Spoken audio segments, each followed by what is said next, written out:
Assalamualaikum warahmatullahi wabarakatuh. Waalaikumsalam warahmatullahi wabarakatuh. Alhamdulillahilladzi an'amana bi ni'matil iman wal islam.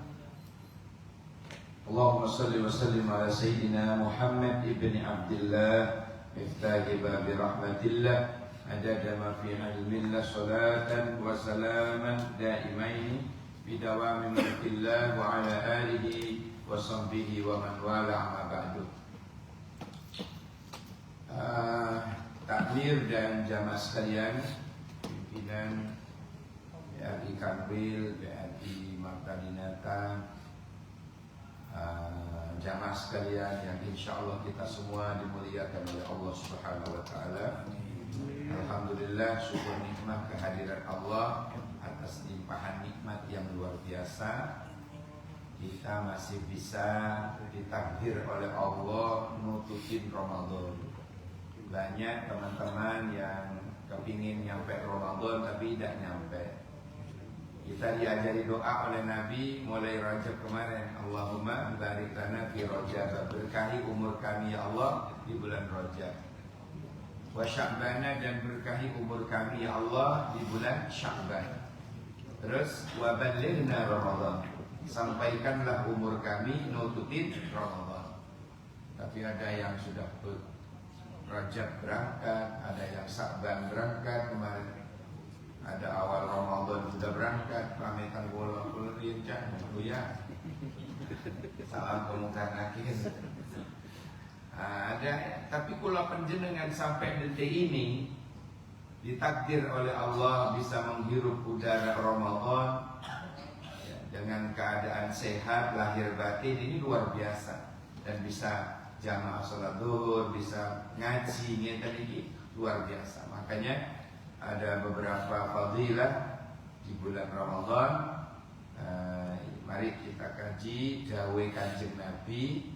An Anas bin Malik radhiyallahu anhu qala, dari sahabat Anas bin Malik, semoga Allah meridainya, dia berkata, qala Rasulullah sallallahu alaihi wasallam, Rasulullah bersabda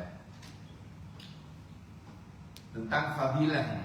Yang pertama bicara tentang hadir majlis. Man hadara majlisal ilmi fi Ramadan, barang siapa yang mendatangi majelis ilmu, taklim, ngaji seperti siang ini di bulan Ramadan, ya, fi Ramadan, di bulan Ramadan, kataballahu ta'ala lahu, maka Allah mencatat setiap ini, bikul, mencatatlah baginya bikulli qadamin, di setiap langkah kakinya. Dicatat sebagai apa?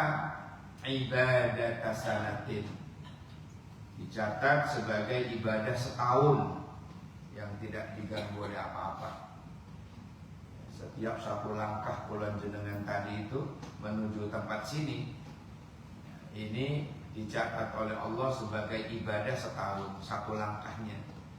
Kalau penjenengan kesini rumahnya jauh, semakin jauh, semakin banyak langkahnya, semakin banyaklah nilai pahala yang akan diberikan Allah kepada hamba itu. Jadi sama satu langkahnya sama dengan ibadah setahun tanpa kepotong nguyuh, tanpa kepotong pelon, tanpa kepotong pemaneh, maam, tanpa. Jadi setahun itu ibadah tak kok isinya.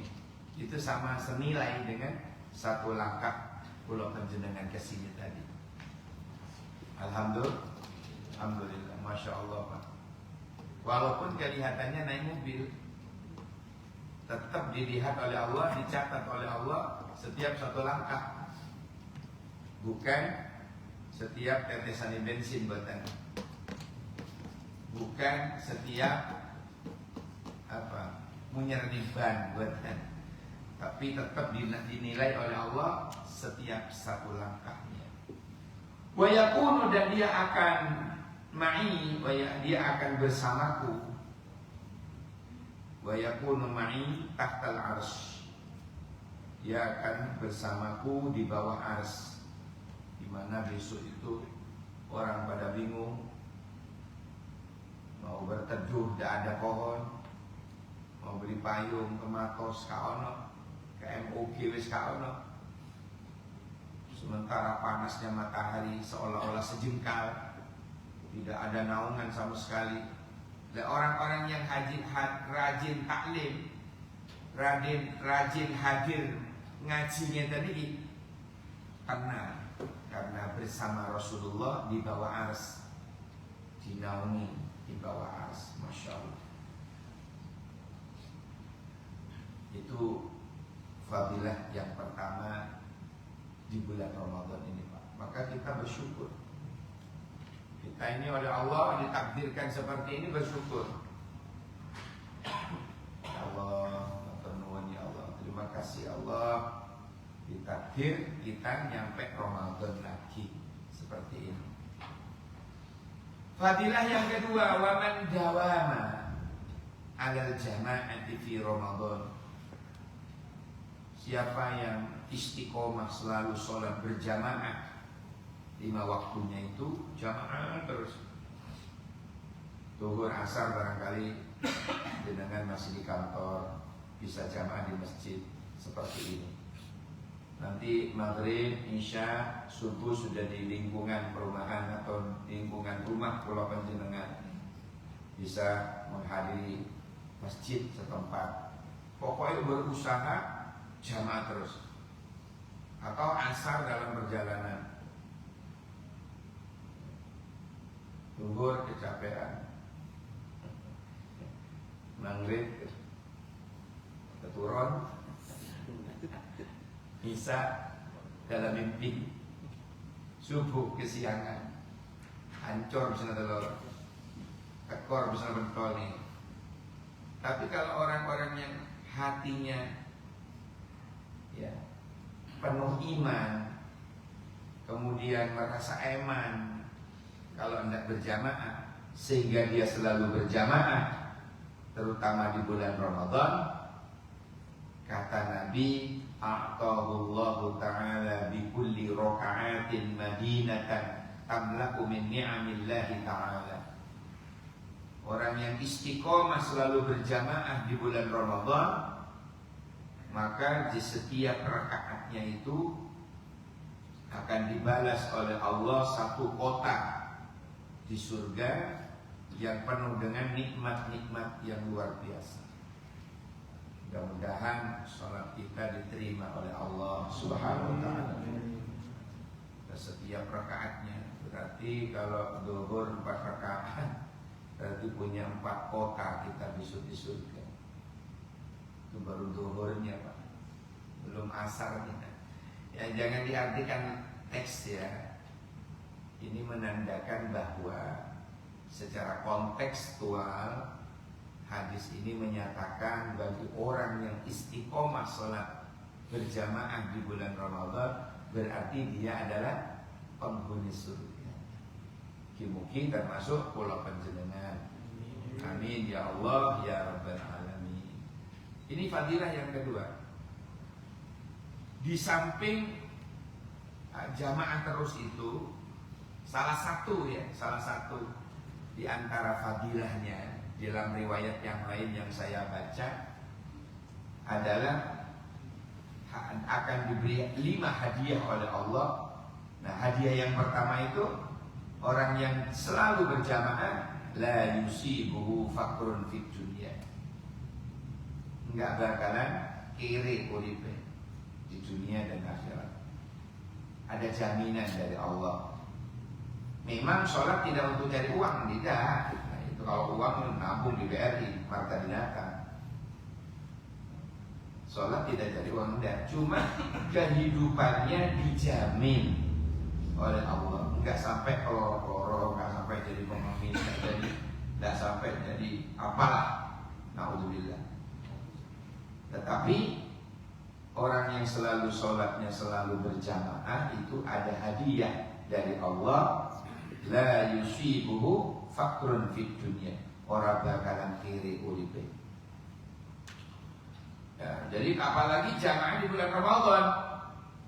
Seperti yang kita dengar barusan sabda Kanjeng Nabi.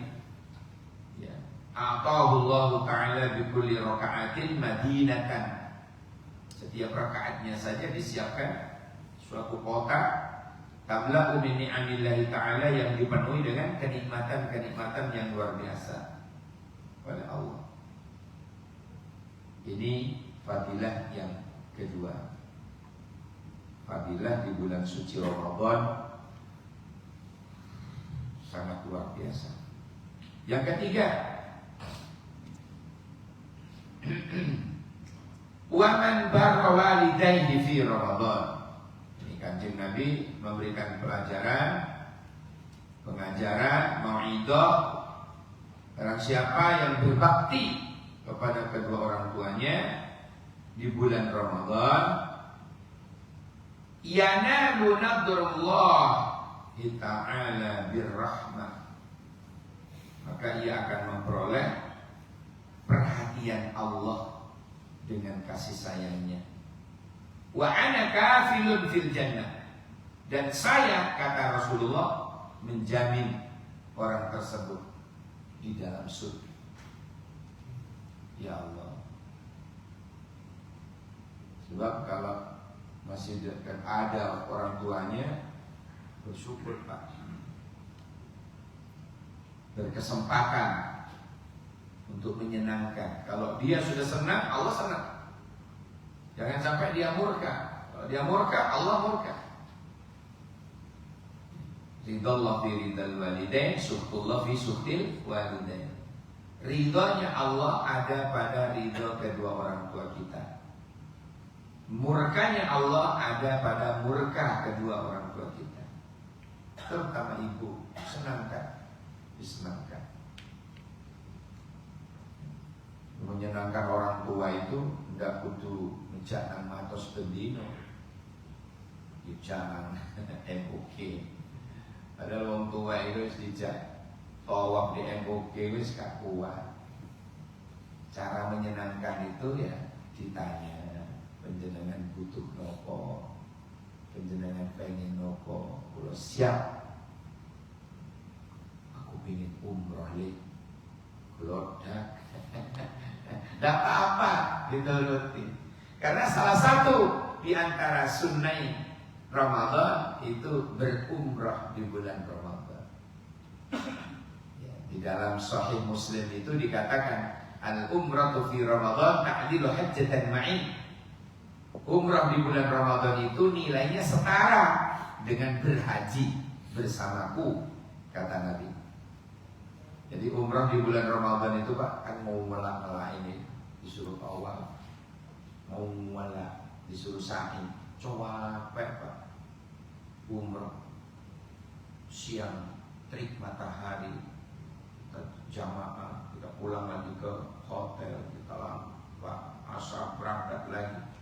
Perjuangan demi perjuangan seperti itu dinilai oleh Allah seolah-olah dia dengan kekeloro-keloroannya tadi itu, seolah-olah dia berhaji bersama Rasulullah.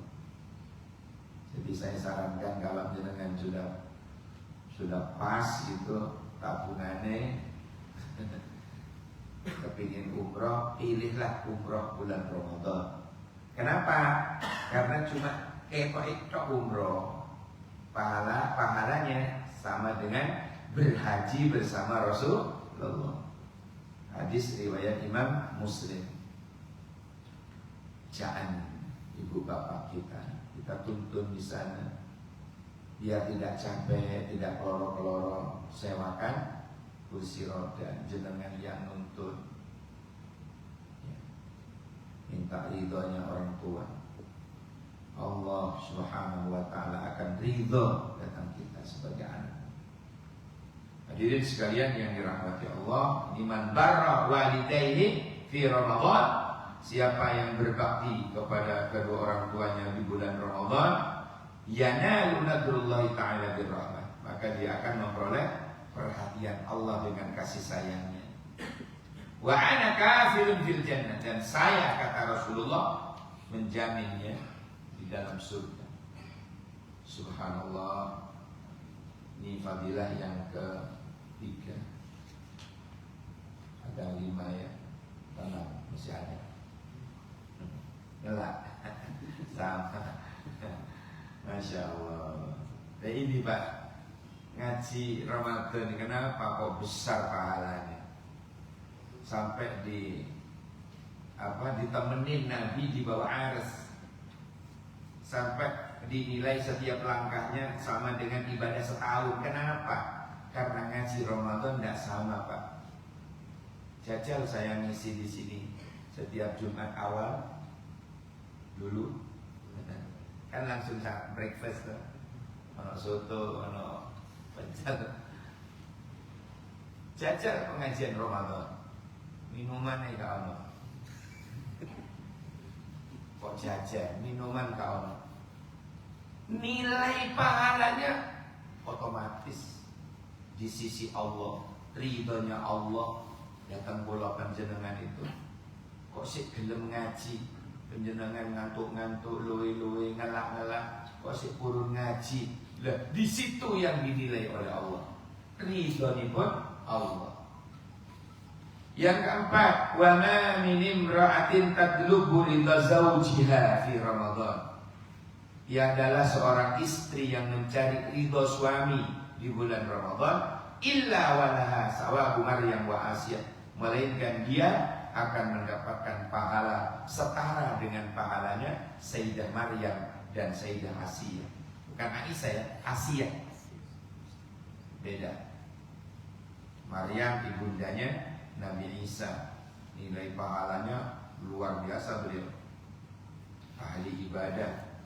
Bahkan makanannya pun dijamin dari langit. Bapaknya dewe terheran-heran, Pak Imron. Pokoknya diduk saking sing gawe urip.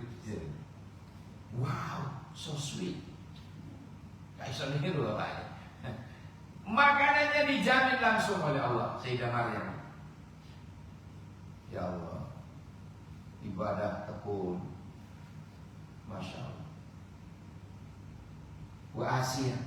Asiyah ini istri Fir'aun yang tidak pernah tersentuh oleh Fir'aun.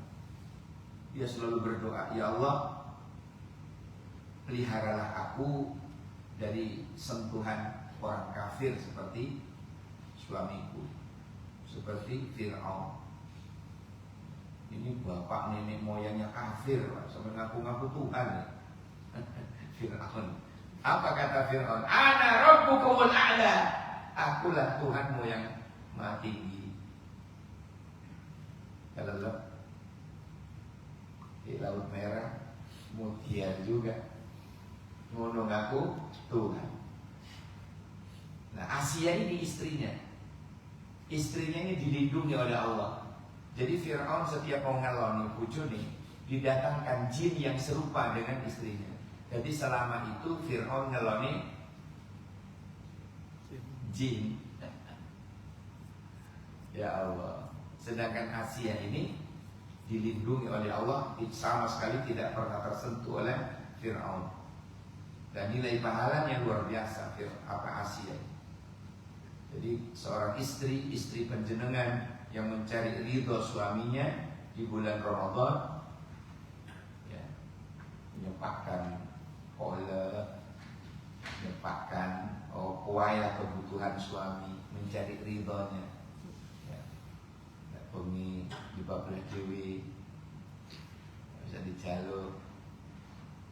Pokoknya nanti suami di bulan Ramadan dipandang itu menyenangkan, tak pernah menyakiti hati suami. Bulan Ramadan ini Masya Allah, maka nilai pahalanya dia, pahala istri yang seperti itu akan memperoleh pahala yang setara dengan pahala Sayyidah Maryam dan Sayyidah Asiyah. Masya Allah. Ini fadilah yang keempat tentang Ramadan. Terakhir, fadilah bulan suci Ramadan yang kelima, wa man qada hajata akhihil muslim fi Ramadan qadallahu ta'ala lahu alfa hajatin yaumil qiyamah.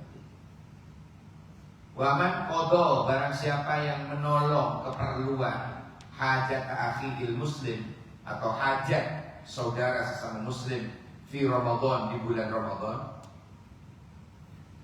itu pertolongan opo jenengan bantu, misalnya qadallahu ta'ala lahu alfa hajatin yaumil qiyamah, maka Allah akan menolong penjenengan 1000 keperluan besok di hari kiamat. Padahal jenengan nolong 1 keperluan di dunia, 1 keperluan jenengan bantu orang itu 1, maka orang yang menolong tadi itu besok di akhirat akan dibantu 1000 keperluannya.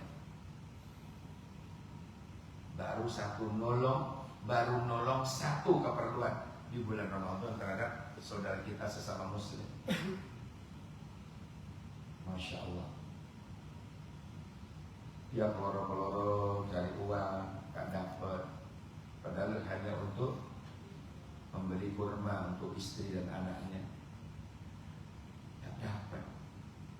Sedangkan kasih uang, ya Pak, hadiah atas nama ibu bapak almarhum saya.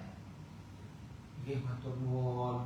Maka dengan uang itu, dengan uang yang jenengan paring ini, dia berangkat beli kurma untuk makan buko anak istrinya. Penjenengan sudah menolong 1 keperluannya dia, maka penjenengan besok dijamin oleh Allah akan ditolong 1000 keperluan di akhirat. Mudah-mudahan kita mampu berbagi. Allahumma amin. Semoga rezeki walaupun jenengan dijamin oleh Allah hendak memperoleh rezeki yang banyak, barokah dan halal. Amin ya Allah ya Rabbal alamin. Demikian apa yang dapat saya sampaikan dalam kajian zuhur kali ini, semoga bermanfaat. Sebelum saya tutup, saya buka segmen dialog interaktif bebas pulsa. Yang mau bertanya silakan. Halo, tidur ya. Silakan. Diam itu ada 2 maknanya, Pak. Satu, pertama memang benar-benar sudah paham apa yang kita kaji. Yang kedua, lah ini ono sing turu, ono sing. Silakan yang mau bertanya tentang Ramadan boleh. Tentang Ramadan, amaliyah sehari-hari di bulan Ramadan. Tanyanya ke saya, silakan. Halo. Pojok tadi ngacung. Oh, pukul-pukul. Tangannya kok ya. Ada? Ayo Pak, tanya Pak. Amin.